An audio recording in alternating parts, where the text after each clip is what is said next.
Hello, folks. Welcome back. This is Chris in Central Pennsylvania. This is a video I hoped I'd never actually make a prediction on. I have been warning, sending the clarion call out for several years that South Africa is not eligible for the Africa Growth and Opportunity Act. In no small measure, because in 2018 it introduced and took serious attention towards an expropriation without compensation bill in the parliament, one that abrogates private property rights. A key tenet of the Africa Growth and Opportunity Act entrance and continued participation in is respect for private property rights. It's also part of the Universal Declaration of Human Rights, of which South Africa is a signatory.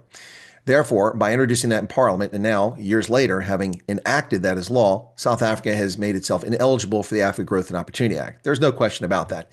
This is not a partisan issue. It was a bipartisan effort a year ago, almost a year ago, to get South Africa kicked out of AGOA.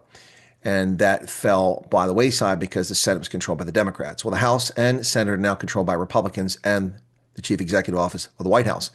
And the ANC has gone out of its way to antagonize and piss off Donald Trump with propaganda, lies, distortions, and misleading statements, not to mention its actions.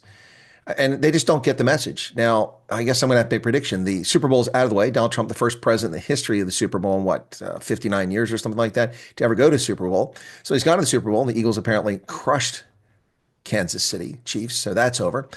Monday is dawning. Donald Trump has time on his hands, time to focus on not annexing Greenland or the Panama Canal Zone or Canada or Mexico or any other silly idea or Gaza, but actually to focus on the things that South Africa's claimed Trump was doing. In the press, the South African government, including Vincent Mangwenya, the presidency spokesman, claimed that South Africa is being punished. And Cyril Ramaphosa himself claimed that Donald Trump is bullying South Africa. No such thing happened. The executive order did not bully anybody. It simply said that the United States can no longer support the actions of South Africa, which are the antithesis of democratic rule, and violate the tenets that we've agreed to as partners in this relationship. Thereby, no more free gravy train handout money. It's not punishment. The United States is $2 trillion in deficit last year. We don't have any money. We're borrowing money to give to South Africa. That's just asinine. So we should go bankrupt so that you have free money for HIV. You've had 22 years to take care of HIV needs, and you sure don't need our money for anti-poaching. You've got plenty of money. Quit sending your troops to the DRC and meddling in their affairs, protecting mineral rights, and keep your troops in South Africa. You wouldn't have to worry about that, would you? So what are the things going on here? Well, the ANC just doesn't get it. They just don't get it. Instead of not saying anything, like the Democratic Alliance is doing, or being conciliatory, they have been intentionally antagonistic. Since Thursday, the State of the Nation address, one insult after another, one effort to diminish the relationship, and then accuse the U.S. of being the ones. Donald Trump has not struck back despite the continual piling on of insults. But I'm here to tell you today, this week, the very real possibility exists that South Africa will be kicked out of the Africa Growth and Opportunity Act, thereby losing duty-free access to the marketplace, which will be devastating to wine producers, to automobile parts manufacturers, and to several other industries in South Africa. This is a day that I don't relish, and I hope it doesn't happen. But if it happens, South Africa, the government deserves it for its provocative actions. The State of the Nation address on Thursday, the 6th of February, Cyril Ramaphosa started his State of the Nation address off not by a unifying message to South Africa, but by attacking and insulting Donald Trump in the United States. We will not be bullied. No one was bullying you. We didn't impose sanctions on you. We didn't withdraw AGOA. We didn't tell you to change your policy. We just said we can't support your policies anymore, and you're no longer getting handouts. And anyone who's being repressed will be able to come here during a refugee resettlement program, which is what we offer to the Afghans and to Myanmar and to Haiti and to countless countries around the world. So no one was bullying you. That's a lie. And that insult, you think Trump missed that? So that's the first one. That was on Thursday. On Friday, South Africa joined with 83 other countries in condemning and protesting President Trump's sanctioning of the rogue International Criminal Court, which has gone well beyond the Rome Statute and its broad application of warrants for arrest for people over which it has no jurisdiction. The Rome Statute only applies to countries that have ratified and acceded to the treaty. Israel has not, Ukraine has not, Russia has not, Sudan has not, and the United States have not acceded to the treaty. So, nonsense.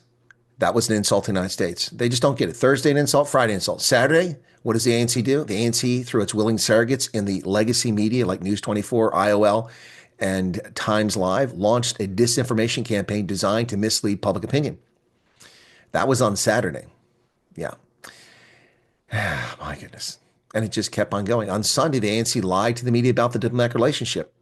If you want to understand why the ANC has cost South Africa cordial relations with Washington and billions in the future aid, look no further than this insulting paragraph that came out on Sunday. And this is from Durko and Ronnie Lamolle. It's ironic that the executive order makes provision for refugee status in the U.S. for a group in South Africa that remains amongst the most economically privileged. Never mind the racially tinged dog whistle of that statement. While vulnerable people in the U.S. and from other parts of the world are being deported and denied asylum despite real hardship. No one's been denied asylum except through a proper court case, and 90+% of them are frauds, so they are denied, and they'd be denied in any reasonable country. The people he's talking about are not vulnerable people. They are criminal aliens who've invaded our country. And South Africa is hypocritical in this respect because you deport illegal aliens who violate your sovereignty and send them back to Zimbabwe every day. Busloads of illegal aliens from Zimbabwe are shipped home every day. It's no different than here. So these insults just keep coming. What will today's insult be? Well, now the condescending attitude coming from Pan-African Congress leader John Steenhuisen and other members of this government that they're going to send a delegation to Washington to explain the misgivings and misunderstandings. Do you really think that people in Washington are that stupid? The political acuity of politicians in South Africa is not very bright when it comes to international relations. First, blaming this on AfriForum. You think AfriForum has the influence? You people are clueless. AfriForum only scares the ANC. It doesn't scare Washington. And their influence is limited there. You should look to Senator Ted Cruz and Marsha Blackburn and a few members of the Democratic Party who pushed this legislation last year. Those are the people who've influenced Trump. It's not Elon Musk as you think. Anyway, so prediction, Africa Growth and Opportunity Act will soon be something that will be history for South Africa. And that's a sad day for South Africa. For me, I paid 2% more for a bottle of wine from South Africa. Not going to break the bank. But for South Africans, it's going to cost people their jobs in vineyards. Going to cost people jobs all over the place. And it's tragic that it's come to this. But hey, there's only one party to blame here. The angry, naughty children. Nobody else. You brought this on. Undermining our foreign policy, undermining our national security interest, and slapping us in the face 4 consecutive days of insults. Let's see what insults come from the ANC and the media in South Africa today. Anyway, folks, not a prediction I want to make. And I hope I'm wrong. And I'll be happy to be standing or seated correct on this one by the end of the week. But I don't expect to see South Africa survive this week with Africa Growth and Opportunity Acts at the rate they keep insulting Washington and Donald Trump. And it's not out of the realm of possibility that sanctions come your way. And if ANC thinks they can stand up to Donald Trump over their proud sovereignty, I refer you to Canada, Mexico, China, Panama, Colombia, Denmark, all countries that tried to box with Donald Trump. They did the dance. They tried for the thrill in Manila, the rumble in the jungle, and every one of them backed down. Because today, in 2025, still, for the moment, America holds all the cards. That won't be the case if we sit around and let ourselves be undermined for the next decade. All right, folks. Hang in there. It's going to be a bumpy ride. Cheers.